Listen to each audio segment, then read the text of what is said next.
Welcome to the podcast. We talk about all the things that are hidden in the shadows. This is Isaac. And this is Megan. And on this long-awaited episode that has been, I say, put on the shelf for a while, but if you want to know why we've been absent for some time, we've been busy helping people with cases and stuff.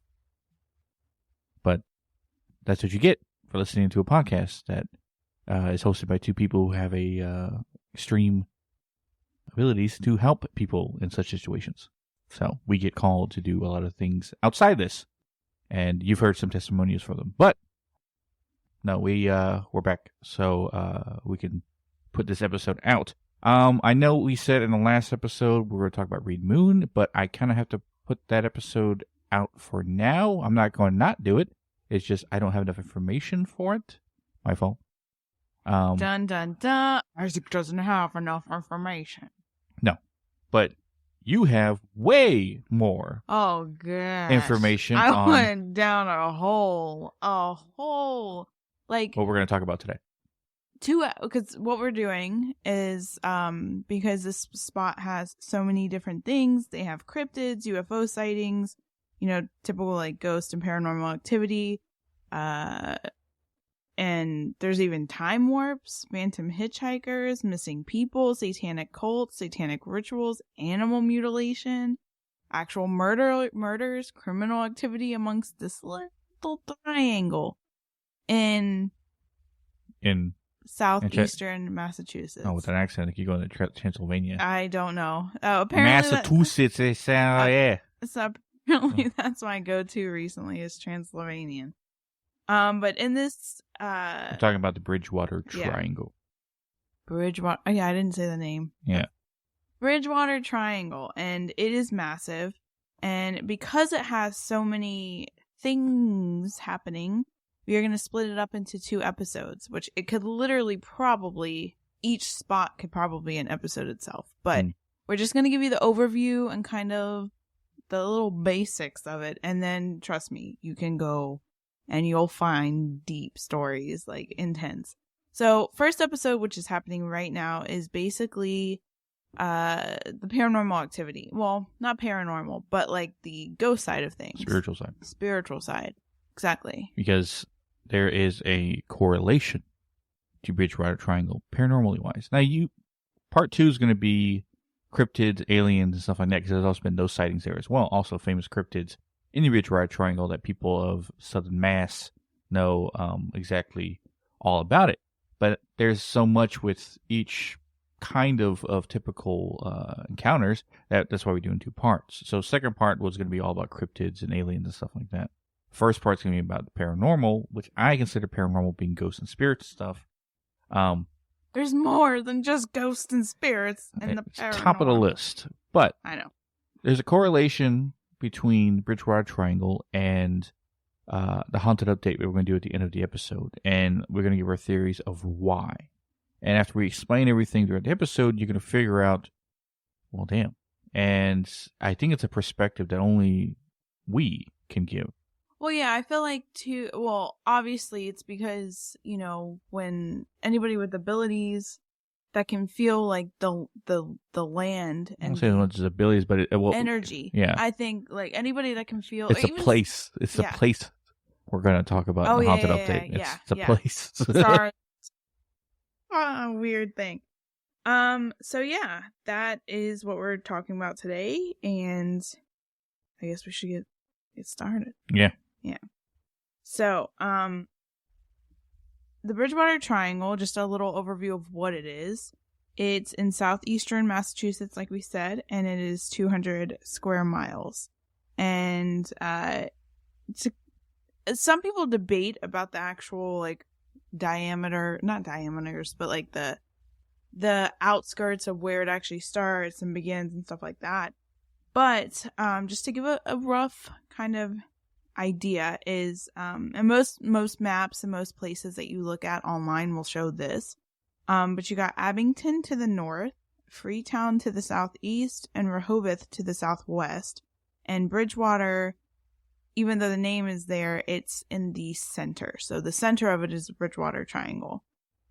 But before I get into like specific spots, I wanted to talk about the history because the history plays a huge part in theories, and it also plays a huge part in, well, paranormal investigating. Any kind of paranormal investigating, the first thing you go to is, oh, what's the history of this place? Is there anything that we could tie historically to what we're getting, investigating wise? So I'm going to give you a quick history. The area itself was once inhabited by a native tribe called the Wampanoag people. One of the most important figures was a native man named Metacom or Metacomet, but he also went by to the colonist as King Philip. Metacom was the son of Mesowet, I think is how you say it, who was the Wampanoag chief who formed a treaty with the Pilgrims at Plymouth in the early 17th century. After his death in 1661, Metacom, or King Philip, succeeded him as chief and was known as King Philip amongst the colonists. In 1675, Metacom, or King Philip, led a rebellion against the English colonists due to basically taking resources, how they were being treated, taking over the land, like the typical stuff that you hear that was going on around that time to all of the native tribes. So he led a rebellion against the English colonists due to that. And the war was brutal. The war was really, really bad. It's known, history.com says it as being one of the bloodiest battles in the United States per capita. During the conflict, many lives were lost on both sides, including tons of native villages and settlements. So not homes, but like settlements of the native tribes were destroyed and taken and killed. People were killed. And even though the war, like, the settlers were victorious, and it wasn't just the Wampanoag people, there was other tribes that joined in with the Wampanoag people, basically spread all over New England.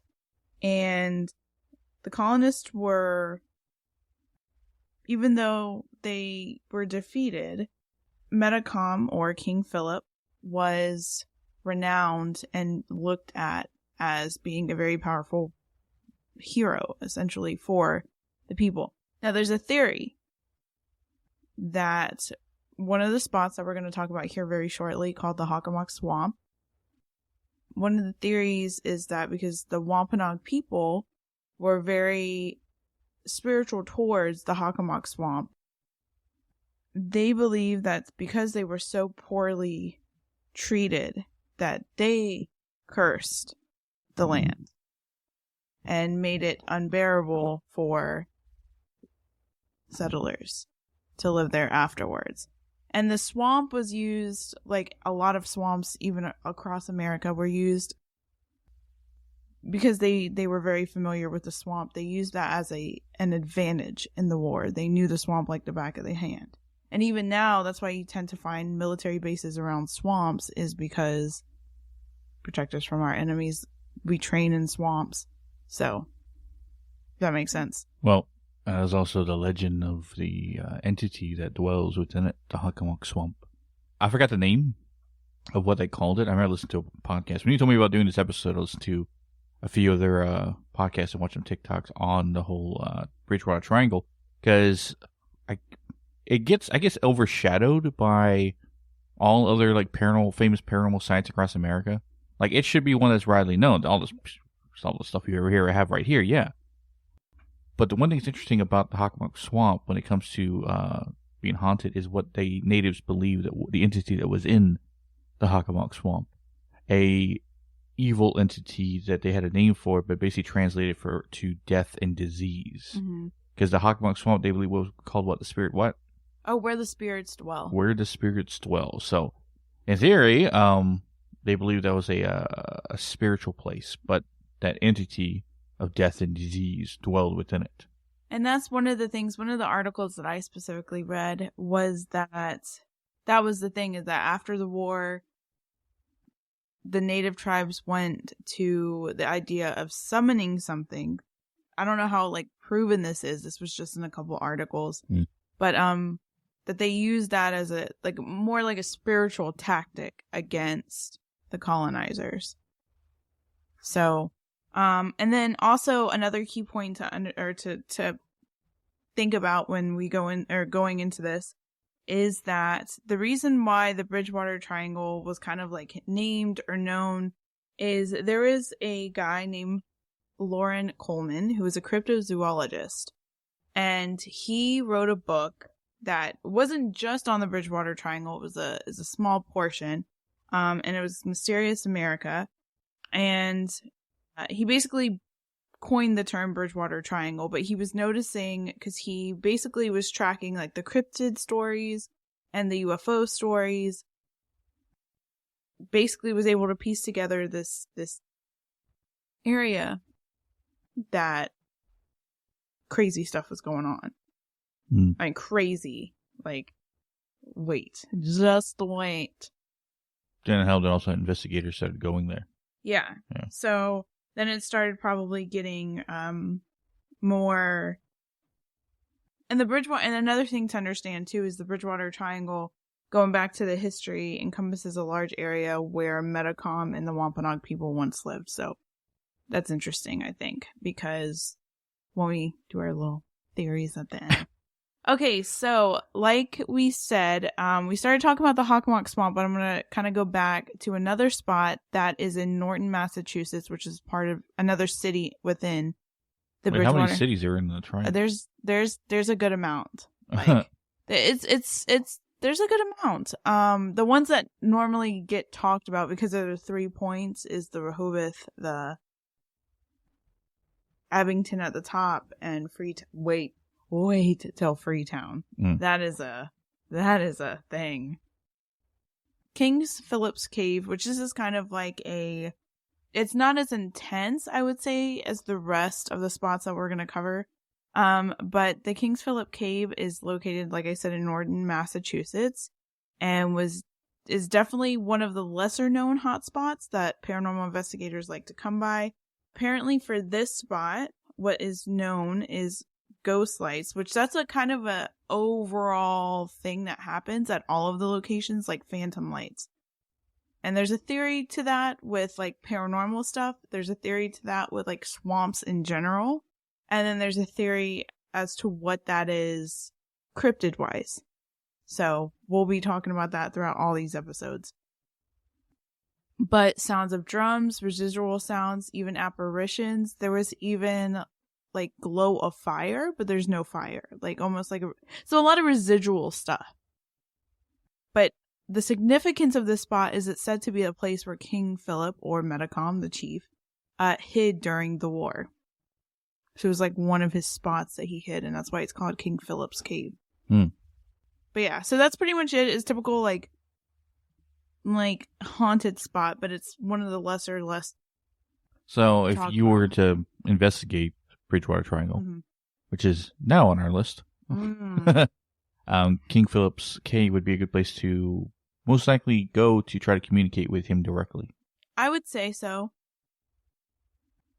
I feel like that's maybe a safer spot to go to versus some of these other ones, because these other ones you have to kind of worry about not just the spiritual realm, but like everything in between. Like actual people, like it's crazy. But so going to Hockomock Swamp, because that actually covers a majority of the Bridgewater Triangle.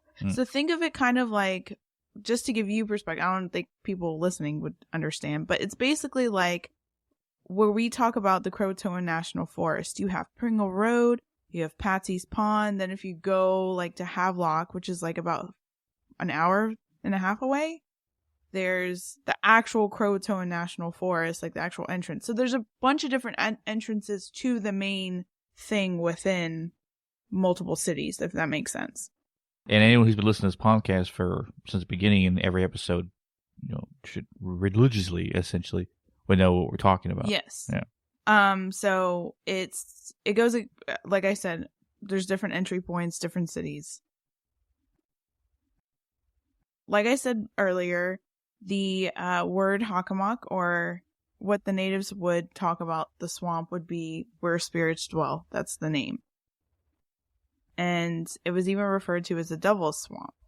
Native tribes believe that the area was a balance of light and dark spirits, so almost like a portal. So for them to call like the area like a vortex or a portal makes sense. And we've had that experience with like Patsy's Pond with the sinkholes. There's a lot of portals in that place. Yes, so, yeah. and that is also very Native American based. Yeah. So that's something interesting to keep in mind, which is also connected to a what? Swamp. Is that fun? No. Yeah, it's a bigger swamp. Oh. Because essentially the sinkholes are like little mini swamps if you think about it. Anyways. No damn gators in those swamps. Yeah. Well, I think it's like Florida that has like a bunch of sinkholes that have like, you look at the pictures and there's like 20 alligators. So in the Hockomock Swamp, people have, again, heard residual noises, drums, voices. They've seen full-bodied apparitions. They've seen apparitions dancing. And anybody that's like, oh, I want to go to Hockomock Swamp, just know that GPS is spotty and cell phones do get messed with. So, and there's poor cell phone service. It's very dense. But like we said before in the history part, natives did use this as a very big advantage against colonizers.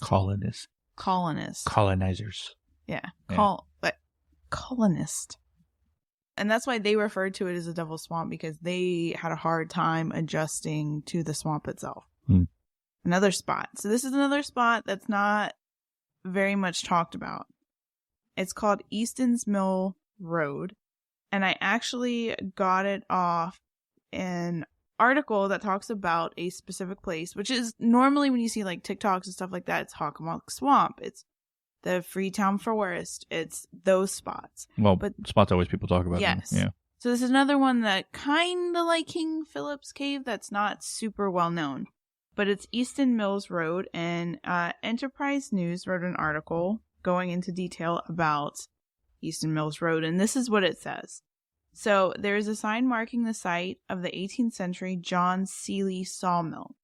The sign says that Seeley's son Nathan was known to be a wizard and used satanic imps to run the mill overnight.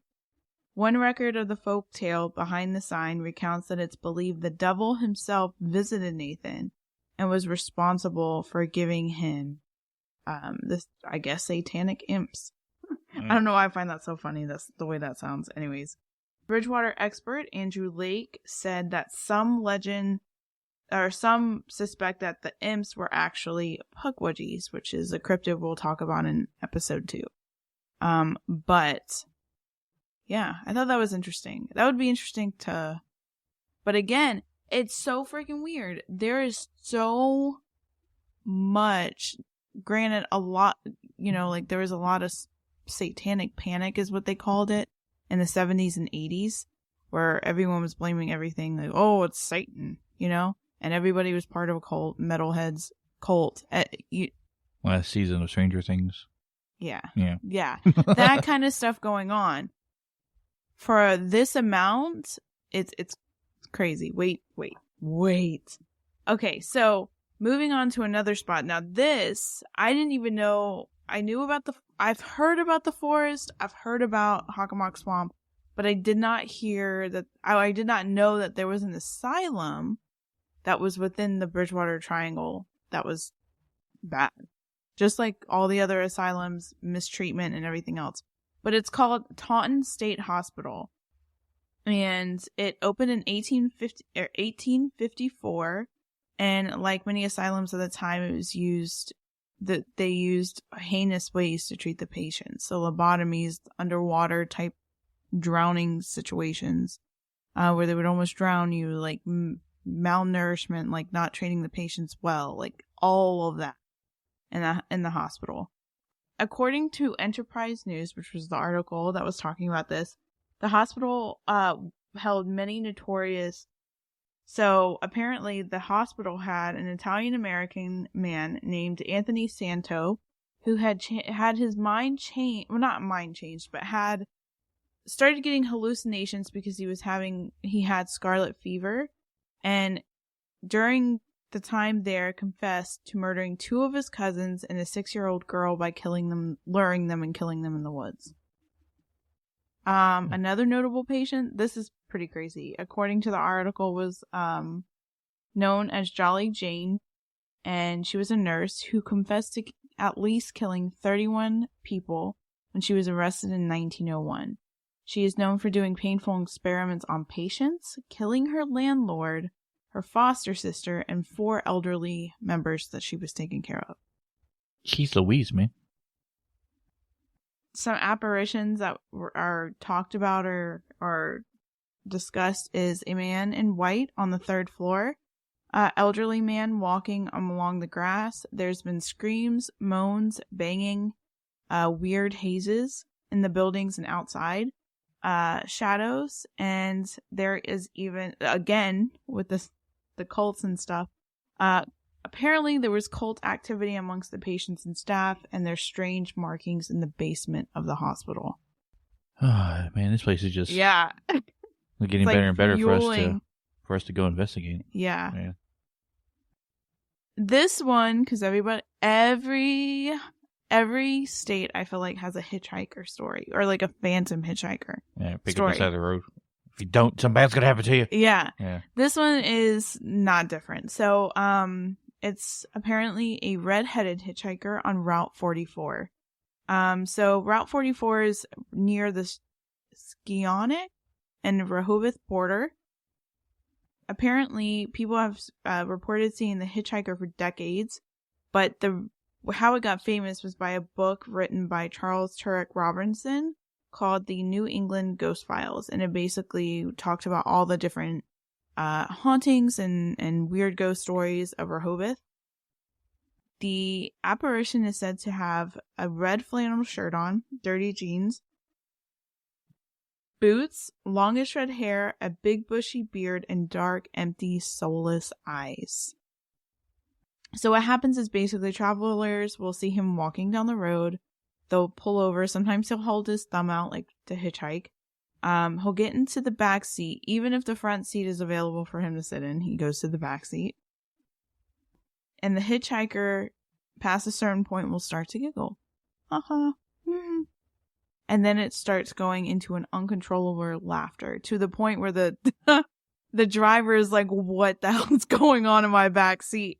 Right? So the driver will pull over and then gone. Mm. Could you imagine just someone like, Well, for one, if someone, I was trying to pick it, like, be friendly, I'll give this guy a ride. He sits in the back seat. I'm like, no, get your ass up here. I don't trust you back there. Yeah. Yeah. Could you imagine? Oh my gosh. The next spot is probably the most intense and has the most, I feel like, I don't know. This is where, if I had to pick a spot to go to, this is the one I want to go to. It's got the most, this is where they found the animal mutilations. This is where they had like police actually look into what was going on. It was the site of multiple rituals, animal sacrifices, human murders, and even suicides. Because that is also where there is a ledge or a cliff called the Asonic Lodge or the Ledge. And basically, you could have nothing about jumping off the cliff. Absolutely nothing. And no suicidal thought. Yeah, no suicidal thoughts. Yeah. And you get up there and you want to jump. And below is like a quarry where the water is so murky that you can't see the bottom. And there's been many suicides off of that. And one video that I saw that was going into detail about that was a detective. He was specifically a detective going into basically like researching the animal mutilations and the satanic rituals and all that stuff. Like he's in the which I didn't even know they had this, but he basically tries to solve murders that are tied to satanic cults.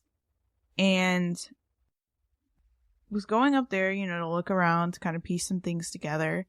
and no suicidal thoughts, no nothing. He was completely sound. Even he said that he wanted to jump, and he had no explanation. Now, this particular spot, this case, right? When I was listening, or all the information I was finding on it, struck me the most. Why? Because there is other places like this, and this place specifically, the Suicide Ledge in the Bridgewater Triangle area, is essentially a ledge that leads into a giant black pool of water, like Megan was saying. And once going into, you most likely drown or you get impacted without the distance so high you might break something. I had a friend, or actually a guy I work with, that we were conversating because we were working in Denver together. So we had time to basically just talk. And I mentioned that he asked me what I do for fun outside work. I said, well, I like to paranormal investigate and stuff like that. I didn't explain fully what I can do. I don't like to unload that kind of stuff on people the first time talking to them about paranormal stuff. But no, he talked about how he liked paranormal investigating and stuff like that, how he did a couple times where he used to live. He lived up north somewhere. New Hampshire? Not New Hampshire. Somewhere northeast coast, right? Yeah. But he talked about because he was in the Army. And he talked about one time he was stationed, he was on leave. Him and a few other guys that he knew were going to a place where, like a swimming hole place, where they were known in this town that they were. I forgot the town, I forgot the place. Mm-hmm. But one thing that's important that part of the story is that he was telling me that he suspects himself of having some kind of mediumship or psychic abilities, right? Because he's always had like someone look out for him in dangerous situations. What got him safely through the Army and stuff like that. And this is one case that they found a ledge that was where people jumped off and stuff like that. But when it was time for my friend to do so, he felt a hand stop him. Literally stop him.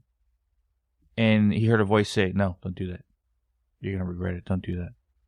Right? And he was like, what? His friend is like, and he told his friend, I don't feel right about jumping, dude. I feel like this. Nah, you know what you're talking about. So his friend jumped, and he saw his friend jump in midair. Looked like something pushed him back to the ledge. But it wasn't enough force. His friend hit his leg on the cliff, then fell down to the water. Through complications, his friend ended up dying. But because he had an extra ability to stop him from jumping.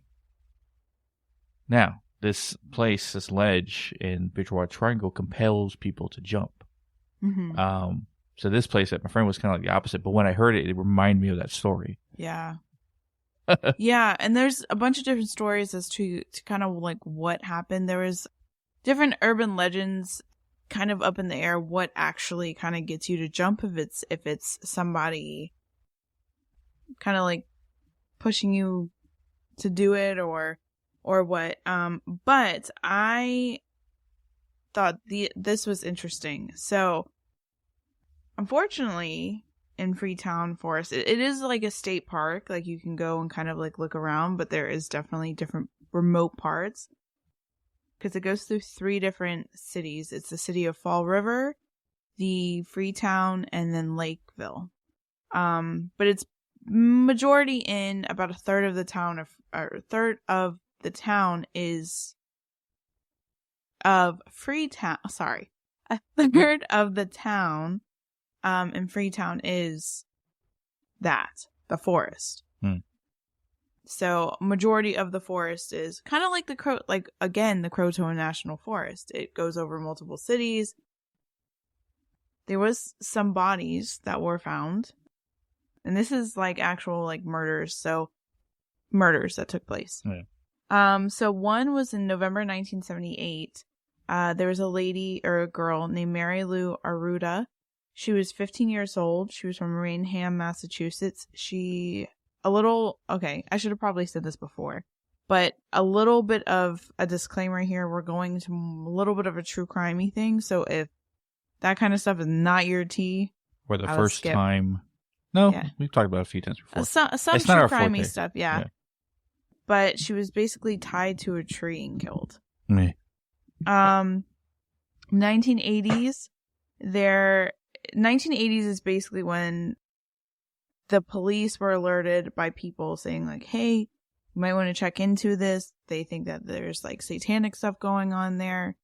And one of the videos I watched, especially going into this, was there's a YouTuber. I actually enjoyed his paranormal stuff. He was pretty good. His name is Exploring with Josh. Because I watched a lot of videos of people investigating Hockomock Swamp, and I would say probably the decent ones, or the ones that, not decent ones, but the ones that I enjoyed, were Exploring with Josh and Exploring with Phil. Exploring with Josh it's a little bit, I feel like Exploring with Phil is more very like down to earth, like going and actually doing the investigation. Exploring with Josh has a lot more like production behind it, like a lot more production, like amped up stuff. Like they give you the history in like a funky way at the beginning, and like the typical like YouTuber, like paranormal investigating, like that kind of stuff. It's more Exploring with Phil is like, hey, let me take you guys to this location. So those are really good to kind of like check out to get like an overview to actually see the spots. When he was going, because he goes into the Hockomock Swamp, he does one location at the Hockomock Swamp and then one video at the Freetown Forest. And of course they're kind of walking and they tell a little bit of the stories. And one of the stories was there used to be this bunker that they found that apparently was tied to the satanic cult in the area. And in there they found like articles of clothing that belonged to kids and stuff. The problem they had was that they couldn't tie any murders or missing people to the satanic cults that were apparently practicing there and stuff like that. And every single time I read anything about satanic cults and I always think back to that one spot that we went to that apparently there's lores and legends. We talked about it here, and it's located in around us, but we went, and it was one of the first places you pulled with like an actual team. And I remember it's a forest area. I think it's actually part of the Croatoan National Forest. It's like a segment of it. I think. But I know I went there and it was nothing but animal bones. You know which one I'm talking about, right? Witching Road. Oh, you talking about Octagon House? I was like, no. Octagon House, nothing compared to the Witching Road. Yeah. I've never been to a place like that in my life. And apparently, like obviously, who knows, but there was altars there. There was animal bones. There was baby toys. That's another, like I've never seen a place like that. And when I was reading the story about the Freetown Forest, I was like, dang, that makes me think. But apparently a lot of the stuff is like concealed in different areas at Freetown Forest, like the stuff that they found, like the animal mutilations. Apparently there was like cows dismembered and things like that. But in a Witching Road, it was just like all out in the open. Like there was no concealing. And apparently, like at Witching Road, there's one road that you can go down to that apparently an abandoned church is down there, and that's where they practice and all that mess. But that made me think of that. Like I was drawing correlations to that. I don't think anyone's actually been murdered out there, but who the heck knows? It's desolate. There was a going back to that story, there was a bunker that apparently they couldn't tie anybody to, they couldn't arrest anybody for it. But there was actual, like, things that would make you think, oh crap, is this actually something satanic? Like, they had a chair that had restraints on it, and there was some speculation of, like, abuse was happening there. And apparently, in 1987, there was another death that was done there. A drifter was mistaken for an undercover police officer. He was murdered. In 2001, 2 men were shot to death on Bell Rock Road, which runs through the forest. There's hazardous waste dumping. Apparently that occurred in 1996. Reports of aggressive abandoned dogs. So not only people, you got to worry about spirits and stuff like that, but aggressive dogs in 2006. And even in 2006, an escaped emu is in the forest somewhere. That would be that'd be something to see if we're out there investigating here. What? Yeah. What? And we look around and see a giant bird out there, like, what the shit? But apparently, too, in May 2016, wire cables were found stretched across trails, which they're recreational trails, in an attempt to harm off-road motorbikes. So, you're not only dealing with the spiritual realm, but you're dealing with a lot of other things. But kind of going back to the animal mutilations, so just to give you an idea of how like gruesome some of the stuff that is found in this area is, apparently a cow was found carved up in the woods. A group of young calves were discovered in a glade, so gruesomely mutilated that somebody, like the police. Police? Cop? That's what I say, police cops all the time. But the police were even like, this is not normal. That is kind of what's going on at some of the spots. And that's not even covering cryptids, UFOs, aliens, all of that. Yeah, all of that stuff. Because the animal mutilations, that's a theory that it could also blend into like the UFO stuff. Now, for everything you've heard so far that we've spoken about, correlation, haunted update. Where have we been? Not where have we been. You know what we've been doing. But the last place we investigated, those who are followers on Instagram, we did a live, so you were able to watch us do that. And I don't know if we've ever announced that on the podcast before, but yeah, if you want to see our investigations, follow us on Instagram. We do go live from there a lot. So you get to see what we do firsthand in person live. But we did a live investigation from a local park here in town. What's the name of the park? Northeast Creek Park. Northeast Creek Park. Which is about 6 minutes away from us. Yeah. Yeah. And the thing is, the reason why we went there is I've never liked the trail. I've never liked walking. And again, like Freetown State Forest, it's a recreational trail. They have like frisbee, softball, like fields, all of that. And it's connected to this like swamp area, which connects to New River, which goes through all of Jacksonville. My mom she knew of a group that would go there with Ouija boards and like do funky stuff, like dark stuff. And so when I started looking on the forums and stuff like that, I started seeing people mention that the trails, they were getting weird stuff, weird shadow things. They didn't feel good, like uneasiness. And so I started looking at it. And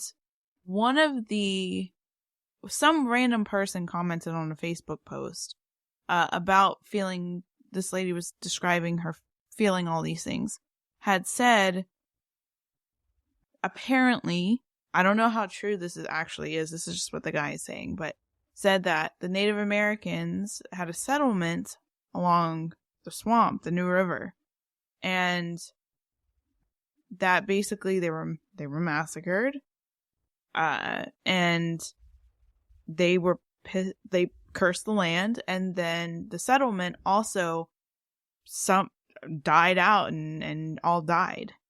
And so, and I knew that before even reading about the Bridgewater Triangle.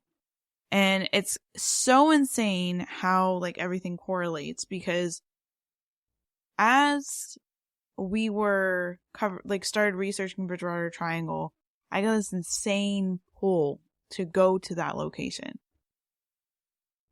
Yes, and our visit there, we did a walkthrough during the day just so everybody can see. As it got dark, the entire environment changed. And that, granted, I pulled things here and there. Shadow, smoke, nothing of major consequence. Just probably dark entities have been stuck there for a while. And the trail and area is strange, because when you walk to the park, it's a small wooded area that I guess people play golf frisbee. I don't know. It's like an insane frisbee. I don't know. Ultimate frisbee? Kinda? Ultimate frisbee. Is that ultimate frisbee? I think it's ultimate frisbee. I think it is. Yeah, we hit in the chain. I think it's golf frisbee. Whoever. If you play, you know what you're talking about. and then it goes to a giant open field. I'm talking probably good size for a football field, but there's nothing there. Which is open area. And this open area goes into the woods, at which one end of the field, if you go to your left, it goes to a trail, which is the beginning head of the trail. And the trail goes around on the edge in the woods, all the way around to the other side. And this trail connects to another part of the park where there's a dock or overlooks the bigger area of Newver, where it opens up into the area where it goes. But the swamp goes into that connection. So while we were there, over the spirit box, or we use necrophonics and ghost tube, a lot of Native American words were coming up. A lot of Native American speak was coming up. And studying Native American languages like I have been to find out what Ashwatthakanta means, I've learned to hear and figure it out when I hear it, especially the certain dialects of the Algonquin language. And it was coming up a lot. Even one of them mentioned my name. They said Ashwatthakanta without me even saying it out loud. They recognized me for who I was. So pull. Even hearing demon come over the spirit box and stuff like that, you got freaked out because what did you see? Okay, so kind of, I guess, real quick, my perspective, as Isaac was talking about all that stuff. So definite switch from day to night. Spirits were even saying that over GhostTube. They were like, "Hey, you need to get out." A lot of telling to leave and get out. Because at first they were very communicative. Like you could tell there was a specific woman that was coming through, specific male that was coming through that was just constant and just trying to kind of like voice whatever they needed to voice, and the whole way down the trail, and then it started getting dusk, and they were like, get off the trail. And that is even what people have said in Freetown State Forest and even in Hockomock Swamp, that it's that same feeling. Like there's it's still weird during the day, but there's a big shift at night. And that's what we felt. And they were telling us, like, get off, get out, right? So there's a side. So we went to the spot that I've been seeing when we, visually, when I tune into that area. We sat there. We decided to stay there. At a bench at the opening area of the swamp, you could see the swamp, and you could see woods that go farther back in the area past the swamp. Yeah, and I'm not a fan of swamps. I'm just putting that out there. I freaking hate swamps. You're scared of alligators. I don't like it. I just, the idea that it's like murky water and there's like, you don't know what's in there. And so we were sitting there, and I kept telling Isaac, like, hey, there's people across the swamp. There's like people hiding in the brush hole. There's stuff. And I don't know, like, obviously there was no alligator because I'm still here, but I was sitting there and I was trying to concentrate, like trying to see if I could see, because I told Isaac to take a picture, and there's stuff in the picture. We haven't posted it, but there's stuff in the picture. Oh, it was a girl in the picture. Yeah. Yeah. And all of a sudden I see this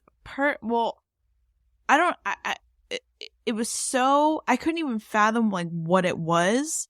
I was thinking alligator, but then I was like, no, that's obviously doesn't look like an alligator. And so you see me on the live, like, jump 50 feet. I'm like, no. Like, what is that? And I'm never one to kind of react that way, especially in paranormal investigating.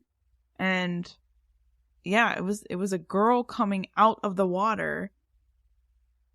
But I was trying to rationalize, like, no, there's no way I could be seeing that. It's not that. It's an alligator. And then I was like, oh no, fight or flight, get out.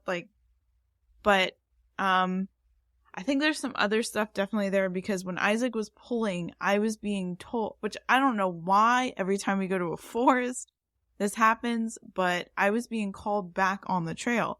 And that's the thing about this location is, like, we went there one time at night, like right when it was dark, and we ended up turning around because we couldn't see anything. And we didn't have like the proper stuff to actually like go investigate, but they were saying, get on the trail. And even people in the chat, like Mike from Unknown Paranormal was like, you guys got to get on the trail. And I was like, I know, but I don't know what's swamp and what's not, and I prefer not to like, oh no, and then dive into the swamp, you know? But when we went back light, you know, we basically walked the trail in the daytime and then picked a spot to kind of stay put for like a couple hours at night. Now, here's where it gets extremely weird. And here's also my theory into correlation.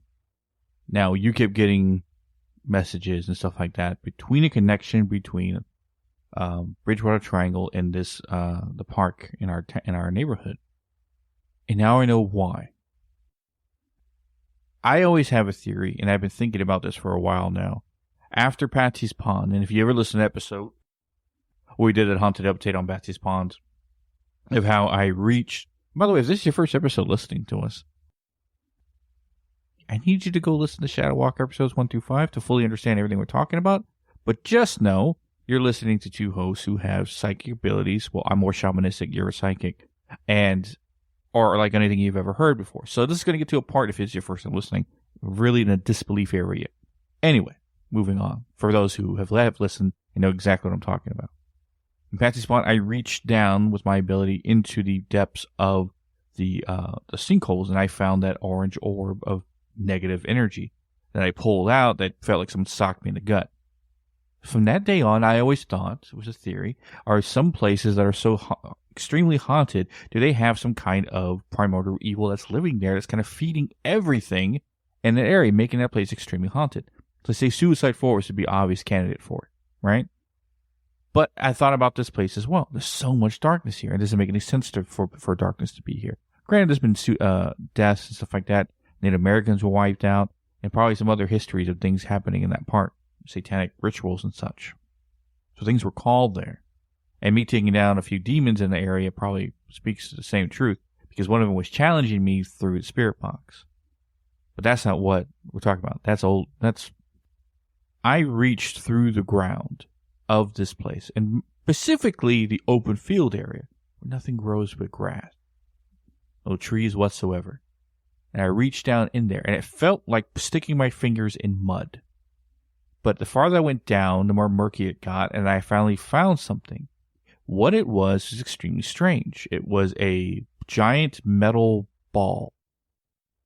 Not really, this is in the spiritual realm. But I ended up grabbing it and pulling it out. And then when I had it, I put it in the ring.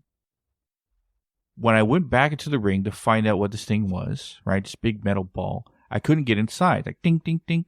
So, using my theorized knowledge, I said, my tendrils can electrify. If they can electrify, they can heat up and they can burn through this.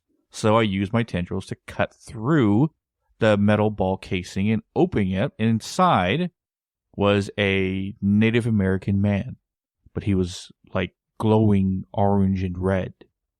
And he was pissed at the entire idea of where was he? And I ended up grabbing him and then having to stop him from like doing anything. And when I grabbed and I electrified him, that glowingness basically disappeared in the instant. What I got from my small conversation with him is that he was in prison there, or put there with a specific purpose. Evil spirit imprisoned on this land in our park, right? Probably done by natives who knows how long ago. Shamans like myself, probably in earlier time. Same correlation with Bridgewater Triangle with this Native American spirit that's in the swamp. Swamp in our land, swamp in Bridgewater Triangle. Native American evil spirit in the Bridgewater Triangle. Native American spirit, evil spirit in our park. So that is my theory of what the correlation was and why you kept getting compelled. We wanted to do this episode, but also the connection in between. Yeah, it was bad. And it didn't stop until we went and invested. We still have to go back because it's still bad. Like, we tried to record this episode once before and I was overwhelmed. Like, I had to put up some kind of blockage. The only other time that anything like this kind of happened was when we tried to record Sally House, and then we tried to record the Cecil Hotel. That was another really bad one where I felt like I was just straight up being channeled the whole time. And it just was not like, the more I would talk about it, the more I would be getting stuff, and it would just. But here's a not say a stranger theory, but something to add on. Is that for some reason we get called to haunted places that have Native American ties. Everywhere around here, we've gone to investigate Native American ties. And now we're getting called to different places. We call what's the, I think I just forgot it right now. Bobby Mackey's place, right? Yeah. Not essentially called there. Other places in the entire United States, Cecil Hotel, not essentially called there. But Bridgewater Triangle, it's like second we started talking about it, everything their dog that's there is like calling us there to go there, which is probably now on the top of our list of best to investigate. But it's also some kind of correlation to Native American spirits trapped or dealing with something evil that's there. So there's some correlation, and plus being who I am, and my ties to the Cheyenne and past lives and stuff like that. If you listen to the episodes, you know what I'm talking about. And my fifth name being Ashwaubenon, that I'm still playing out a theory. And if you continue to listen past this, who knows what happens in the next couple of years? Well, hopefully we're still doing this podcast. But we do more investigations. I get more answers to this theory. But I'm just letting everybody know, keep that theory in mind now, because eventually I'll get an answer of the correlation between us going consistently to Native American places. The correlation between this and there.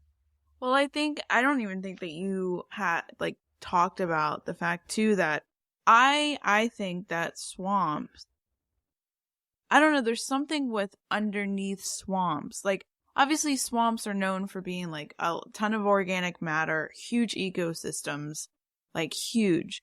But at Patsy's Pond, the whole time I kept saying there is underwater tunnels, and that's where you found that evil thing, right? Primordial evil. Yes. Yeah. I don't know. I feel weird saying that. Anyways, it's the word that came to my head when I was touching it. Yeah. So, okay. Well, there's something else I can call it. Because me and a few other people have been tossing around the idea about swamps. Obviously, water's a conduit, and then you think about the life force that a swamp is. You think about it as, ooh, it's murky, it's gross, but there's a lot of organic stuff happening there. And that made me think, too. So, you know how we always talk about our neighborhood? What is up with the neighborhood? With all of this stuff? With all of the craziness in terms of paranormal stuff.